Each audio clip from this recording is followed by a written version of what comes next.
Saudara-saudara kekasih di dalam Tuhan Yesus, puji dan syukur kepada Tuhan, kita dapat bertemu lagi di dalam acara Renungan Harian GP Kris Pangkal Pinang. Kita bersyukur atas pimpinan dan pertolongan Tuhan. Sebelum kita bersama-sama merenungkan firman Tuhan ini, mari kita berdoa lebih dahulu, minta pertolongan Roh Kudus.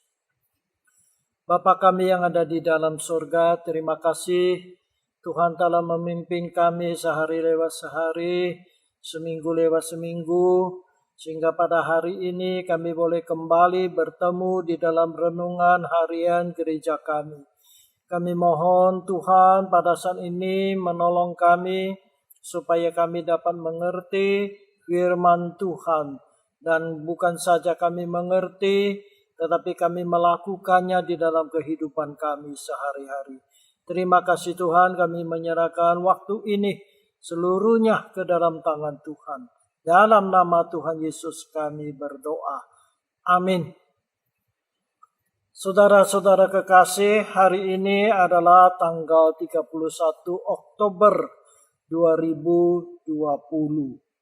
Saudara sekalian, tanggal 31 Oktober adalah hari reformasi gereja. Apa yang dimaksud dengan hari reformasi gereja? Yaitu pembaharuan gereja. Nah, saudara sekalian, reformasi gereja ini sudah terjadi pada tahun 1517. Jadi, sampai sekarang adalah sudah 503 tahun. Jadi hari reformasi ini sudah terjadi 503 tahun lamanya, saudara sekalian.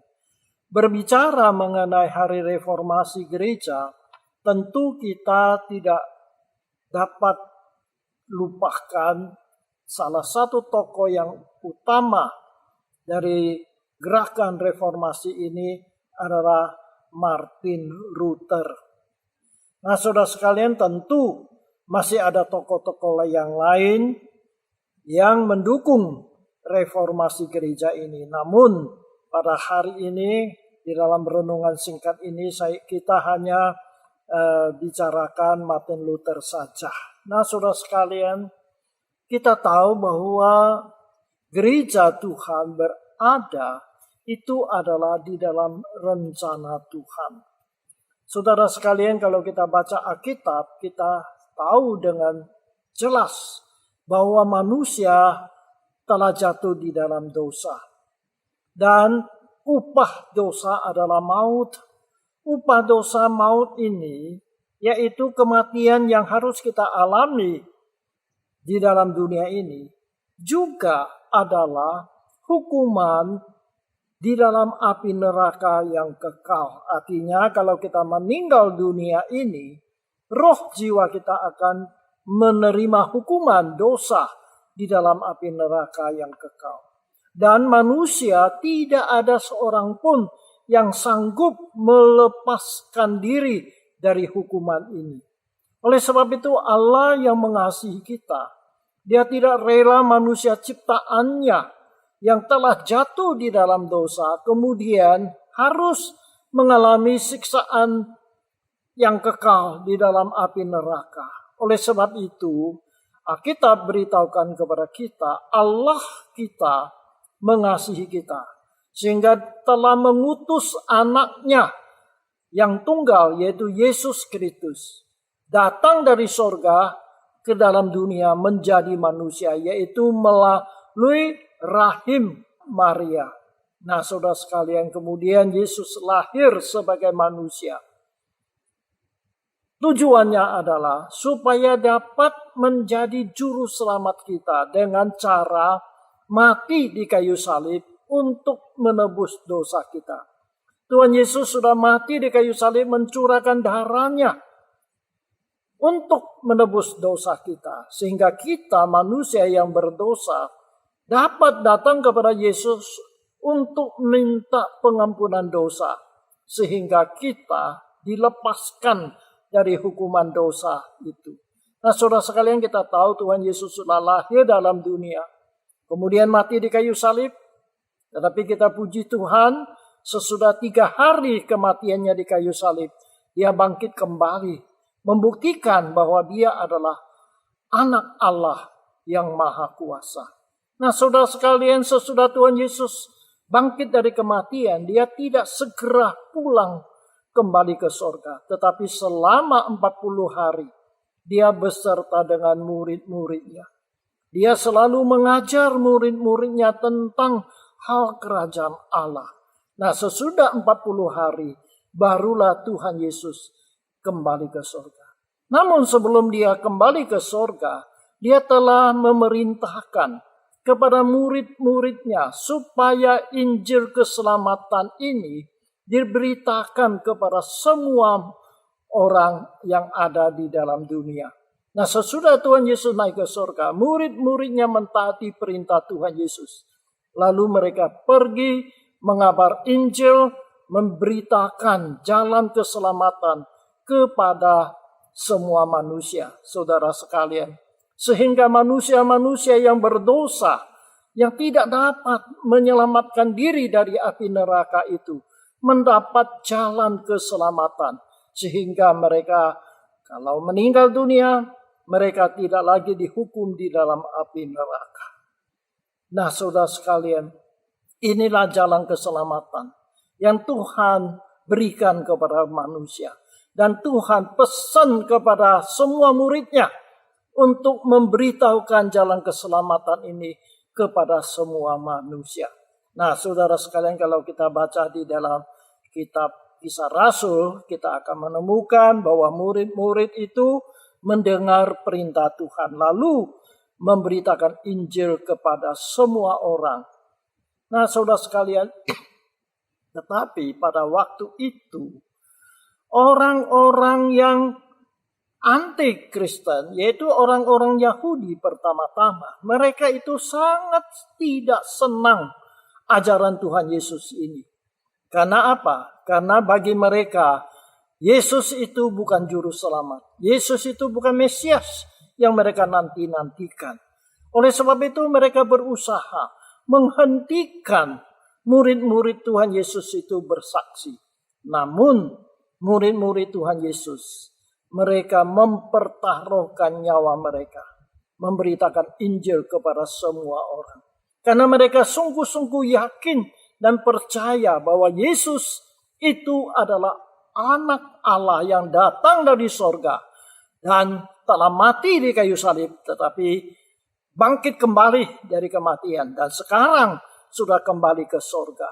Dia adalah Allah yang hidup. Oleh sebab itu, ketika mereka dilarang oleh orang Yahudi supaya mereka jangan menceritakan Yesus kepada orang lain, mereka tidak mentaati larangan itu. Mereka memberitakan Injil kepada semua orang. Tidak heran orang Yahudi begitu benci kepada mereka. Lalu mereka, orang Kristen pada waktu itu, mengalami penganiayaan dari orang-orang Yahudi. Tetapi saudara sekalian, bukan saja begitu. Sesudah tidak lama kemudian, pemerintah Romawi pada waktu itu pun ikut menganiaya orang Kristen, terutama kaisar atau raja Romawi. Mereka itu juga ikut menganiaya orang Kristen, sehingga orang Kristen mengalami penganiayaan. Ya, saudara sekalian, orang Kristen pada waktu itu tersebar kemana-mana. Kemanapun mereka pergi, mereka tetap memberitakan Injil. Karena mereka tahu bahwa Injil inilah jalan keselamatan bagi umat manusia. Nah, saudara sekalian, kalau kita baca sejarah gereja, kita akan mendapatkan bahwa selama 300 tahun, dari abad pertama sampai abad ketiga, orang Kristen mengalami penganiayaan yang luar biasa.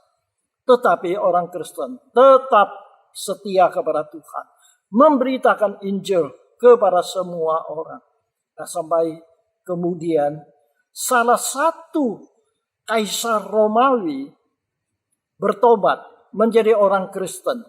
Dan dia memerintahkan semua orang penduduknya di jajahan Romawinya itu harus menjadi orang Kristen. Nah, saudara sekalian, coba bayangkan situasi pada waktu itu, kondisi gereja pada waktu itu. Sebelumnya mereka mengalami penganiayaan yang luar biasa.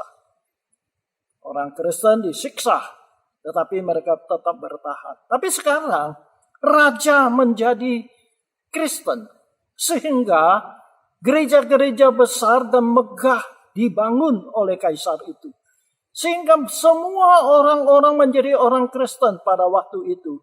Seluruh jajahan kerajaan Romawi di daerah Eropa, semuanya menjadi orang Kristen. Saudara sekalian, namun demikian, gereja akhirnya bagaimana? Menjadi duniawi. Karena gereja sudah kaya, dan di Roma ada pimpinan gereja yang paling utama, yang paling tinggi, yang disebut Sri Paus, bertahta di Vatikan sana. Nah, Sri Paus inilah menjadi orang yang paling dihormati, paling berkuasa, karena dia menjadi pemimpin umat Kristen pada waktu itu, saudara sekalian. Tetapi saudara sekalian, kita juga mengetahui bahwa gereja menjadi kaya, tetapi menjadi duniawi. Nah, saudara sekalian, ajaran-ajaran gereja makin lama makin menyimpang dari kebenaran firman Tuhan atau Alkitab. Ajaran gereja pada waktu itu adalah orang mau diselamatkan harus berbuat baik, berbuat amal, berbuat sedekah dan sebagainya. Yang kedua adalah harus mentaati aturan-aturan gereja. Jadi semua liturgi di gereja harus ditaati, saudara sekalian. Dengan demikian, gereja memegang peranan yang sangat penting di dalam kehidupan umat Kristen pada waktu itu. Dan satu hal lagi, pada waktu itu orang Kristen belum boleh membaca Alkitab.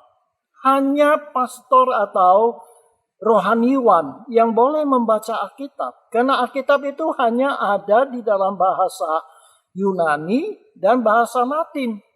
Rakyat biasa tidak bisa membaca bahasa itu.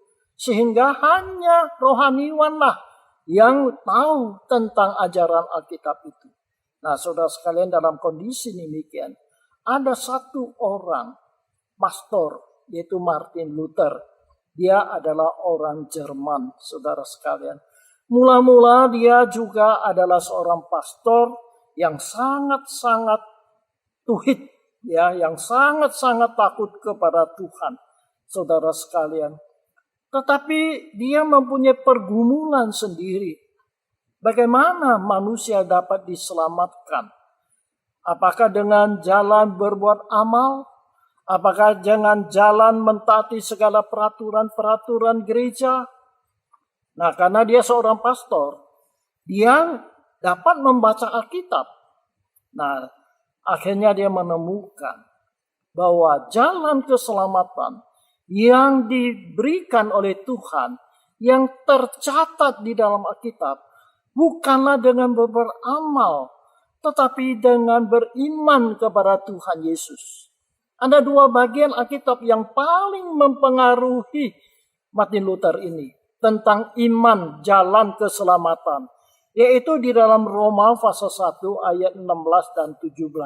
Saya akan bacakan untuk saudara. Roma pasal 1 ayat 16 dan 17. Karena ayat-ayat inilah yang mempengaruhi Martin Luther sehingga akhirnya terjadi reformasi gereja. Roma pasal 1 ayat 16 dan 17. Sebab aku mempunyai keyakinan yang kokoh dalam Injil. Karena Injil adalah kekuatan Allah yang menyelamatkan setiap orang yang percaya. Pertama-tama orang Yahudi, tetapi juga orang Yunani. Ayat 17, sebab di dalamnya nyata kebenaran Allah yang bertolak dari iman dan memimpin kepada iman. Seperti ada tertulis, orang benar akan hidup oleh iman. Nah, ayat-ayat ini memberitahukan kepada kita bahwa keselamatan itu adalah iman kita kepada Yesus Kristus. Ada lagi satu bagian Alkitab yang mempengaruhi Martin Luther, yaitu di dalam Efesus pasal 2 ayat 8 sampai 10. Efesus pasal 2 ayat 8 sampai 10. Demikian firman Tuhan. Sebab karena kasih karunia kamu diselamatkan oleh iman. Itu bukan hasil usahamu, tetapi pemberian Allah. Itu bukan hasil pekerjaanmu. Jangan ada orang yang memegahkan diri. Karena kita ini buatan Allah, diciptakan dalam Kristus Yesus untuk melakukan pekerjaan baik yang dipersiapkan Allah sebelumnya. Ia mau supaya kita hidup di dalamnya. Ayat ini juga beritahukan bahwa kita diselamatkan bukan karena perbuatan kita, bukan kelakuan kita, bukan karena kita berbuat amal, tetapi itu adalah anugerah Tuhan. Oleh sebab itu, saudara sekalian, ini membuka hati Martin Luther bahwa keselamatan bukan dengan berbuat amal, tetapi beriman kepada Yesus Kristus. Nah, kebetulan pada waktu itu gereja di pusat, yaitu di Roma, ingin merenovasi gedung gereja mereka yang sangat megah itu. Mereka membutuhkan biaya yang sangat besar. Nah, untuk mencari dana, lalu mereka mencarinya dengan jalan yang tidak benar, yaitu menjual surat-surat pengampunan dosa. Nah, saudara sekalian, maksudnya kalau kita tahu kita adalah orang yang berdosa, untuk mendapat pengampunan dosa dari Tuhan, kita harus membeli surat pengampunan dosa itu dengan uang kita. Kalau kita sudah membeli surat pengampunan dosa itu, maka dosa kita diampuni. Dengan kata lain, pengampunan dosa itu dapat dibeli dengan uang kita. Nah, hal ini sangat-sangat ditentang oleh Martin Luther. Nah, pada satu hari, ya, itu utusan dari Roma datang ke gereja yang di mana Martin Luther itu sebagai pastor, yaitu di Wittenberg di Jerman. Mereka datang di situ untuk menjual surat pengampunan dosa ini kepada jemaat orang-orang Jerman di Wittenberg itu. Nah, saudara sekalian, hal ini sangat ditentang oleh Martin Luther.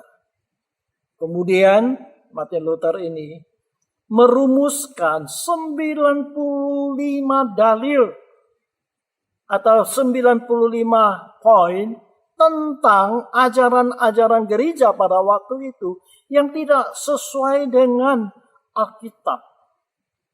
Nah, 95 dalil ini dia tulis, lalu ditempelkan di depan pintu gereja Wittenberg. Kebetulan pada tanggal 31 Oktober itu, ya 1517. Nah, hari itu adalah hari raya orang suci gereja. Sehingga banyak orang yang datang ke gereja untuk mengikuti kebaktian. Nah, ketika mereka datang ke gereja, mereka membaca 95 dalil yang ditulis oleh Martin Luther tentang ajaran gereja yang tidak sesuai dengan Alkitab. Nah, mereka menjadi gempar. Nah, saudara sekalian, lalu orang-orang Jerman pada waktu itu sudah ada percetakan. Lalu apa yang ditulis oleh Martin Luther itu diperbanyak dalam bahasa Jerman.